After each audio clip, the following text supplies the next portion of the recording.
तिरछी आंख में आपका स्वागत है।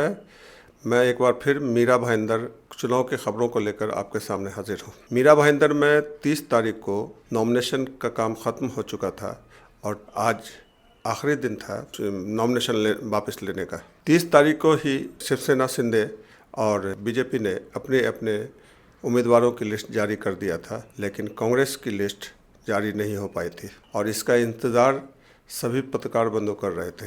आज आखिरकार 3 तारीख को मुजफ्फर हुसैन, कांग्रेस के जो यहाँ के प्रभारी हैं, उन्होंने पत्रकार परिषद लिया, जिसमें उन्होंने कहा कि 32 उम्मीदवारों की लिस्ट जारी की और कहा कि मैं 95 यहाँ जितनी भी सीटें हैं, यानी 95 सीटें हैं, उस पर अपने उम्मीदवार खड़े कर सकते थे, लेकिन चूंकि उद्धव सेना के और मनसे के साथ उनका गठबंधन होना था, इसलिए उन्होंने गठबंधन बचाने के लिए इंतजार कर रहे थे, जिसकी वजह से वो पूरी सीट का ऐलान नहीं कर पाए थे। देखिए, हम लगातार इस बात को बोल रहे हैं कि सेक्युलर वोट बैंक में डिवीजन नहीं होना चाहिए। मैं उतना तो मैच्योर हूं कि मुझे समझ में आता है कि अगर पहली मीटिंग में जो बात हुई आपको उस पर कायम रहना चाहिए, युति हो या नहीं हो। लास्ट मोमेंट पे आप जबरदस्ती का सब जगह उम्मीदवार भराओगे और शहर में एक सेक्युलर वोट बैंक का डिवीजन करोगे और फिर जिंदगी भर वो कलम आपके माथे में रहता है, तो उतनी बड़ी गलती तो मैं नहीं कर सकता हूँ। इसलिए हमने पहली मीटिंग में जो हमारी बात थी उस पर हम लोग कायम रहे और हम उसी पे लड़ रहे हैं। क्या बोले? किसके इन्फ्लुएंस नहीं, मुझे पता नहीं। उबाटा के राष्ट्रवादी के जो स्थानीय नेताओं के लेवल पे जो बात चल रही थी, वो किसके इन्फ्लुएंस में है, कार्यकर्ताओं के इन्फ्लुएंस में है, किसके इन्फ्लुएंस में, मैं नहीं बता सकता। हमने कल से प्रभात न्यायी कार्यकर्ताओं की बैठक लेना शुरू किया है। सभी जहां पे भी हमारे उम्मीदवार है या नहीं है, वहां पर हमने कार्यकर्ताओं की बैठक लेना शुरू किया है। कल भी 4 प्रभाग की मीटिंग हो गई, आज शाम को भी 5 प्रभाग की मीटिंग है और ये अगले 2 दिन में हमारा क्लियरिटी पूरी हो जाएगी और कार्यकर्ताओं को उस तरफ से गाइडेंस और डायरेक्शन हम देंगे और फिर हम आपको वो भी हम खुल के बताएंगे।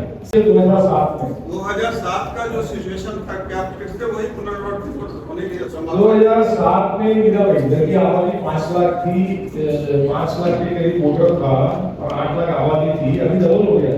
नहीं, आबादी डबल हो गया है और 25 साल में मुजफ्फरपुर से छोड़वा गया है। Thank you.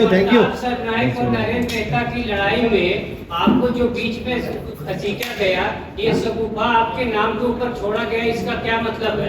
मैं इंसाफ का तराजू हूँ, बीच का कांटा होता है ना, वो उसके बगैर तराजू चल नहीं सकता, इतना याद रखना। कांग्रेस के प्रवक्ता हमारे पत्रकार फील्ड से आने वाले प्रकाश क्रांति जी को टिकट नहीं दिया गया या टेक्निकल प्रॉब्लम हो गया, आज वो इंडिपेंडेंट चुनाव लड़ रहे हैं, क्या मसला क्या हुआ उनके साथ? नहीं, हमने उनको बताया था कि बहुजन विकास आघाड़ी भी अपने साथ है और एक सीट हमको उनके लिए छोड़नी होगी, तो उसी के चलते वो नाराज होकर के उन्होंने अपक्ष फॉर्म भरा। पार्टी का उन्होंने कोई रेजिग्नेशन नहीं दिया और वो पार्टी के साथ है, ऐसा उनका कहना है। मगर अब जब चुनाव लड़ रहे हैं तो वो बहुजन विकास आघाड़ी उनके उम्मीदवार के सामने है, कांग्रेस के उम्मीदवार के सामने है, तो हमने उनको समझाया। आप पार्टी उनके साथ में है या नहीं? वो तो पार्टी के साथ में, पार्टी उनके साथ में ही है। देखिए कैसा है, पार्टी के ऑफिशियल उम्मीदवार के खिलाफ कोई भी चुनाव लड़ता है तो आप उसको कैसे कह सकते हैं कि वो पार्टी के साथ है? चुन के आने के बाद तो हर एक की मन की मर्जी होती है। मुजफ्फर हुसैन ने यह भी कहा कि मेरा शिंदे सेना के साथ कोई गठबंधन नहीं है और मैंने आखिरी वक्त तक उद्धव सेना और मनसे के साथ अपने गठबंधन को बचाने की पूरी कोशिश की, लेकिन शायद मैं कामयाब नहीं पड़ा।